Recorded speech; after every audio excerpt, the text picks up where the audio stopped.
Pocket সাবধান বললাম এই জন্য, গত সপ্তাহে আমাদের মাদ্রাসার সামনে প্রোগ্রাম হয়েছে, মাহফিলও শেষ, মোবাইলও নাই। অনেকে এসে অভিযোগ শুরু করেছে। এমনকি গত শুক্রবারে জুমার নামাজে, আমি তো এখন 2 মসজিদে জুমার খুতবা দেই, ঢাকা কাউরান বাজার, আমবর্ষা, শাহী জামি মসজিদে।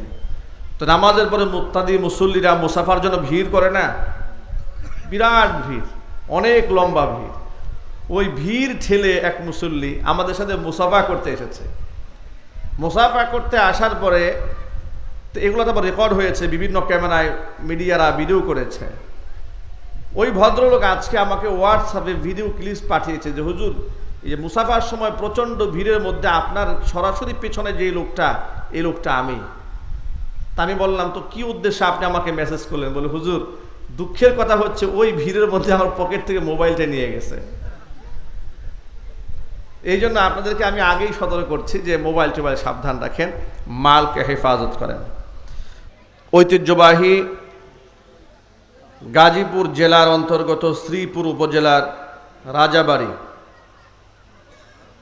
চীনা সুখানিয়া পূর্বপাড়া দিঘির চালা ঈদগাহ ময়দানে আয়োজিত ঐতিহ্যবাহী দিঘির চালা নূরে মদিনা মাদ্রাসা ও এতিমখানার উদ্যোগে মৃত ব্যক্তিদের রুহের মাগফিরাত কামনা ও হাফেজ ছাত্রদের পাগড়ি প্রদান উপলক্ষে আয়োজিত 2 দিনব্যাপী 6ষ্ঠ বার্ষিক ওয়াজ ও দোয়া মাহফিলের শেষ অধিবেশনের আজকের এই প্রথম দিবসের সম্মানিত সভাপতি জনাব মোহাম্মদ আব্দুর রাজ্জাক খান সাহেব, সভাপতি মজমখা বাড়ি জামে মসজিদ ও অবসরপ্রাপ্ত বাংলাদেশ সেনাবাহিনী, আল্লাহ রাব্বুল আলামিন তার নেক হায়াত দারাজ করুন।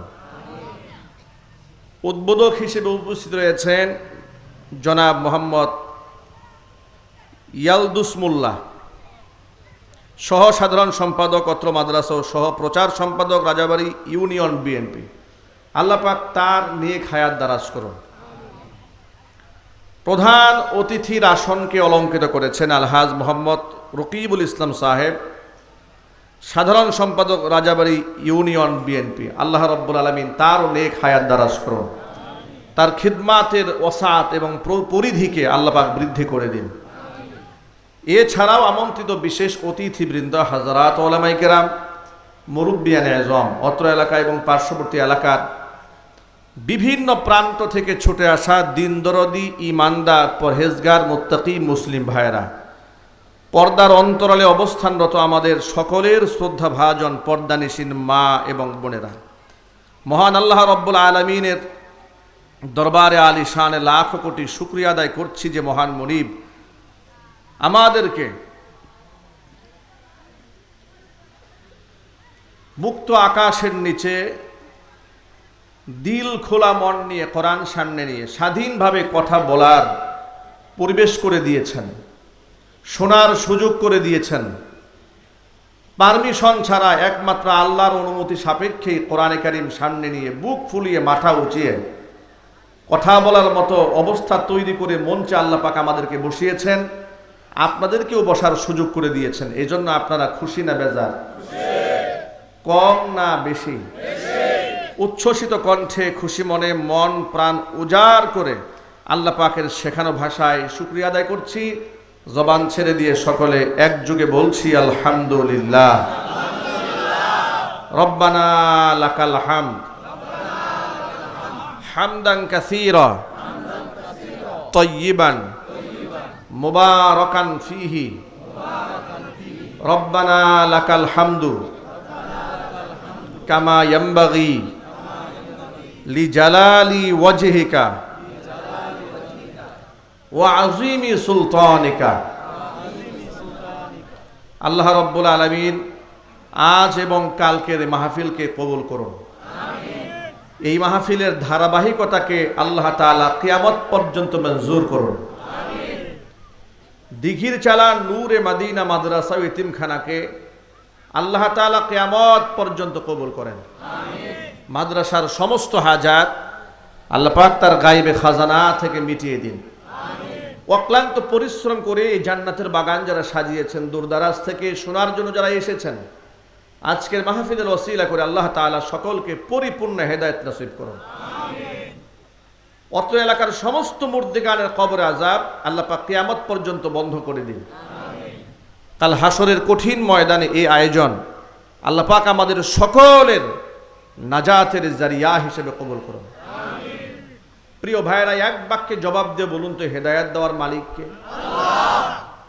পৃথিবীর কোন আলেমের হাতে হেদায়েতের মালিকানা আছে? কোন পীরের হাতে? কোন দরবেশের হাতে?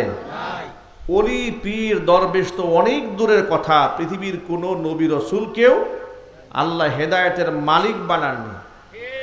মালিকানা আল্লাহ পাক নিজ হাতে কন্ট্রোল করেছেন, ঠিক কিনা? হেদায়েতের মালিকানা যদি নবীদের হাতে থাকতো, তাহলে আদম আলাইহিস সালাতু ওয়াস সালামের ছেলে, পৃথিবীর প্রথম হত্যাকাণ্ড সংগঠনকারী, এই পৃথিবীতে যিনি সর্বপ্রথম হত্যাকাণ্ডের মতো জঘন্য পাপাচার শুরু করেছিল, তার সন্তান কাবেল, তিনি হেদায়েত শূন্য হয়ে মানুষ খুন করার মতো অপরাধের সাথে জড়িয়ে পড়তেন না, ঠিক কিনা বলেন? কারণ পিতা একজন নবী। পিতা কি একজন? নাম কি? জোরে বলেন। নাম আদম আলাইহিস সালাতু ওয়াস সালাম, প্রথম নবী, প্রথম মানুষ। হেদায়েতের মালিকানা যদি নবী নূহ আলাইহিস সালাতু ওয়াস সালামের হাতে থাকতো, নিজের ছেলে কলিজার টুকরা সন্তান কিনান কাফেরদের সাথে মিলিত হয়ে মহাপ্রলয়ের সময় পানিতে চুবনি খেয়ে চোখের সামনে মারা যেত না। হিদায়াতের মালিক যদি নবী ইব্রাহিম খলিল জাতির পিতা, তার হাতে থাকতো, কলিজার টুকরা পিতা আজর জন্মদাতা পিতা মুশরিক অবস্থায় মূর্তি পূজারী হয়ে দুনিয়া থেকে বিদায় হতো না, ঠিক কিনা বলেন? হেদায়েতের মালিকানা যদি নবী লূত আলাইহিস সালাতু ওয়াস সালামের হাতেই থাকতো, প্রিয়তমা স্ত্রী কওমে লূতের অভিশপ্ত সম্প্রদায়ের সাথে মিলিত হয়ে আল্লাহর গজবে দুনিয়া থেকে বিদায় হতো না। হেদায়েতের মালিকানা সর্বোপরি যদি দু জাহানের বাদশা ইমামুল মুরসালিন রাহমাতুল লিল আলামিন খাতামুল আম্বিয়া নবিয়ুনা মুহাম্মদুর রাসূলুল্লাহ সাল্লাল্লাহু আলাইহি ওয়াসাল্লামের হাতেই থাকতো, কলিজার টুকরা চাচা আবু তালেব মুশরিক অবস্থায় ঈমান হারিয়ে দুনিয়া থেকে বিদায় নিত না, ঠিক কিনা বলেন? যেখানে হেদায়েতের মালিকানা আল্লাহ নবীদেরকে দেননি, বরং আল্লাহ রাব্বুল আলামিন নবীজির চাচা আবু তালেবের ইন্তেকালের পরে রাসূল যখন খুব কান্না করছিলেন, এত বেশি কান্নায় ভেঙে পড়েছিলেন,